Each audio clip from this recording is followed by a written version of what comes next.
Olá, vamos aos destaques desta edição. Aumenta o número de inadimplentes com a taxa de condomínio. Saiba como os suplementos alimentares podem ajudar quem pratica musculação.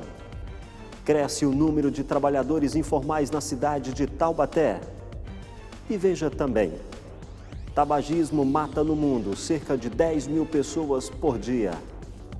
Essas e outras notícias você acompanha agora.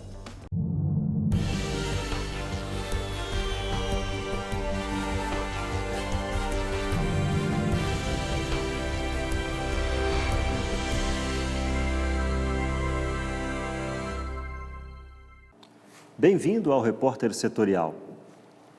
Por causa da crise econômica, o atraso no pagamento da taxa de condomínio aumentou. Só no estado de São Paulo, a inadimplência subiu 30%.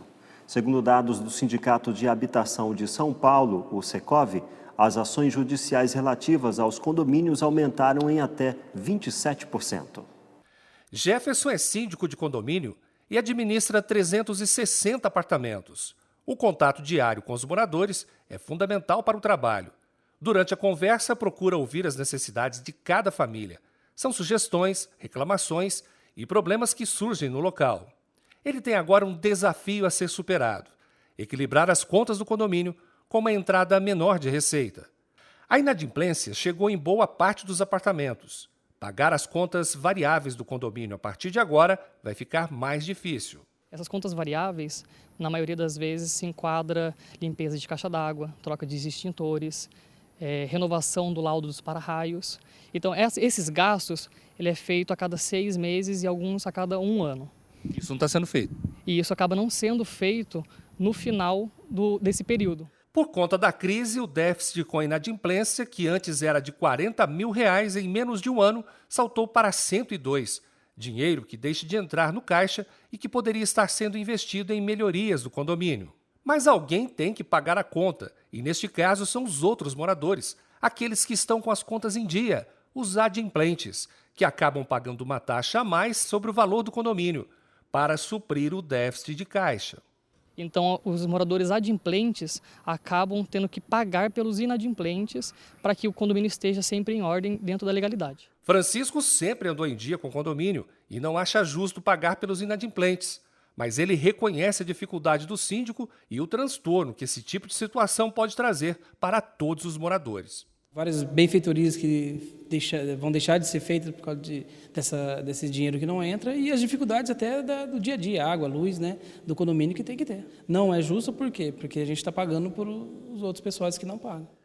De acordo com o Código Civil, a multa para o morador que estiver inadimplente é de 2% e ele não pode ser impedido de usufruir serviços básicos do condomínio, como fornecimento de água, luz e elevador.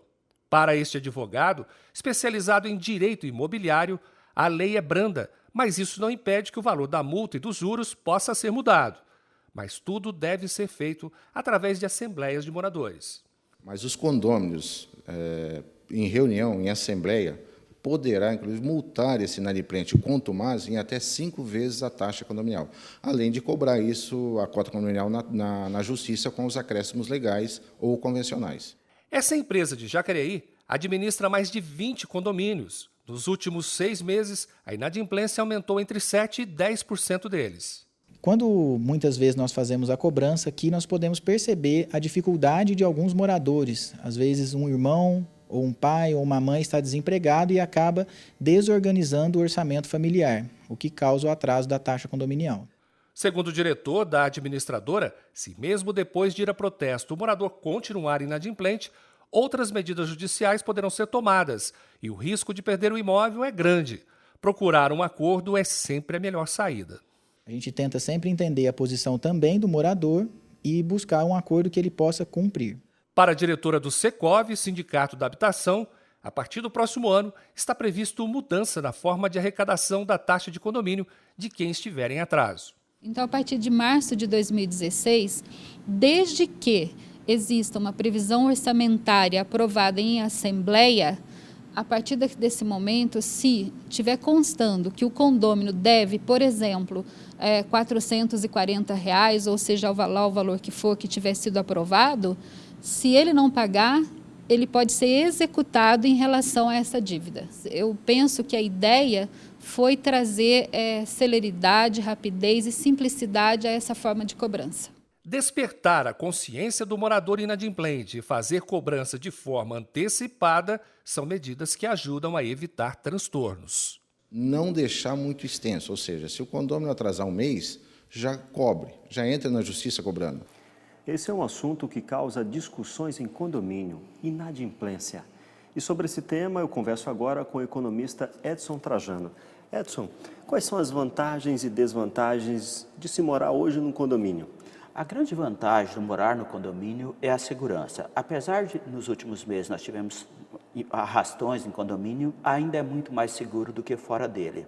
Mas isso tem um custo, não só o custo de segurança, mas vários outros custos coletivos. Então, quem mora no condomínio tem que saber que tem uma despesa todos os meses com o pagamento do condomínio.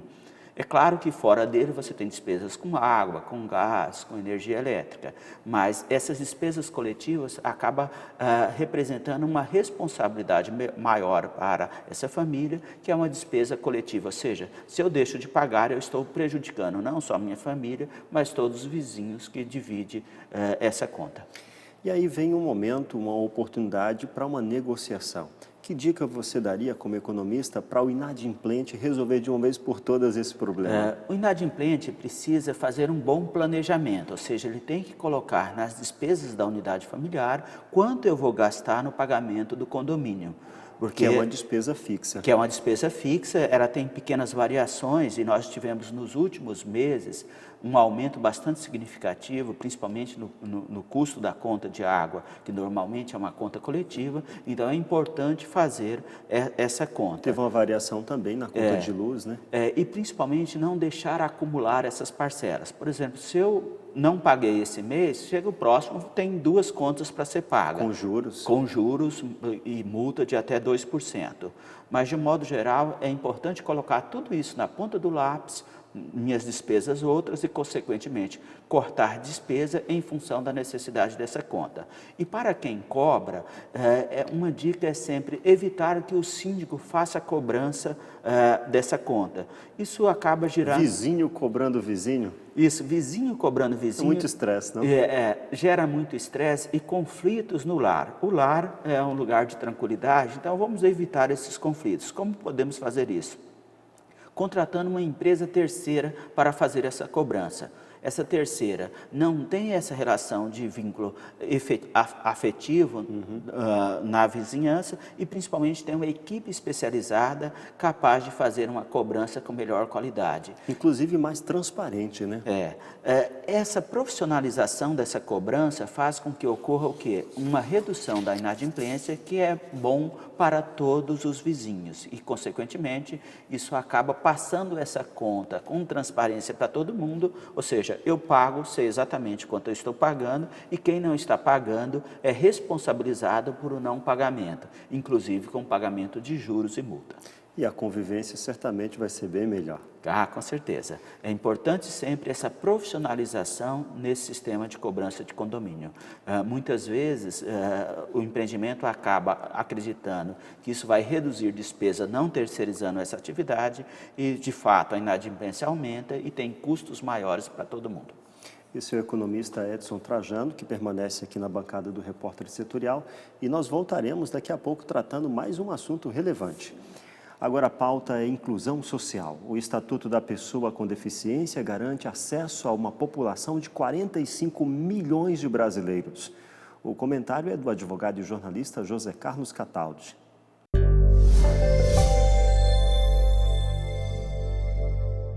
Amigos, eu ainda morava no Rio de Janeiro quando o deputado Carlos Mink fez um projeto polêmico, o projeto do Cumpra-se. Pretendia ele, de forma irônica, chamar a atenção para uma coisa que está em todas as leis brasileiras, mas que não acontece em várias delas na prática, o Cumpra-se. E agora nós estamos diante de mais uma lei que visa o Cumpra-se, né? Já que ninguém respeita as sinalizações de placas de idosos e deficientes, vem aí a multa que dobra o valor e dobra a pontuação daquele que parar na vaga que não lhe pertence, inclusive em áreas particulares como os shopping centers.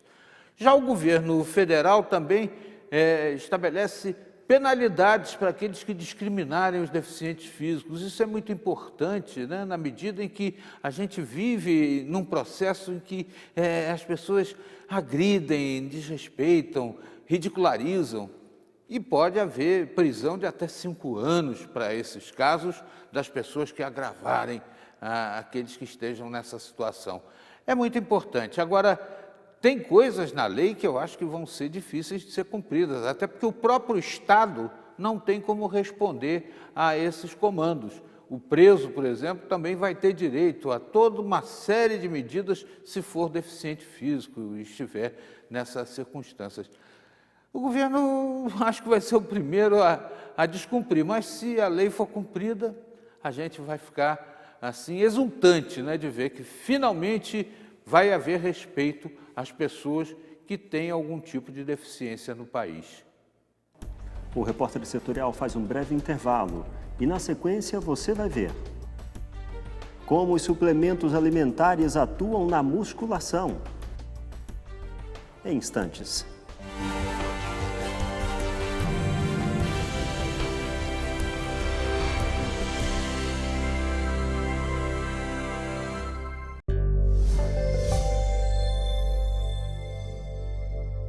E se tem uma coisa que incomoda muitos viajantes, são as filas enormes. Mas como esse período é tempo de festa, de comemoração, nada melhor do que viajar com tranquilidade. Para isso, certifique-se do horário do voo e chegue no aeroporto pelo menos 2 horas antes. Se possível, faça o check-in pela internet antes de sair de casa, pelos aplicativos do celular ou nos terminais de autoatendimentos. Depois, é só se dirigir para a fila específica de embarque de bagagem e decolar. Atenção especial para a bagagem. Sinalize sua mala para facilitar a identificação e evitar a troca de bagagens. Em caso de extravio, dirija-se o mais rápido possível para a central de atendimento da companhia aérea. Confirmado o extravio, a companhia aérea tem um prazo máximo de 30 dias para localização e entrega da bagagem. Após esse tempo, o passageiro deve ser indenizado pela companhia. Se informe também sobre o peso e tamanho das malas e o material que pode ser transportado. Fique atento ao número do portão de embarque e às informações disponibilizadas nos painéis de voo para ver se houve mudança no portão de embarque ou de horário de saída de seu voo. O repórtersetorial.com é o seu novo acesso.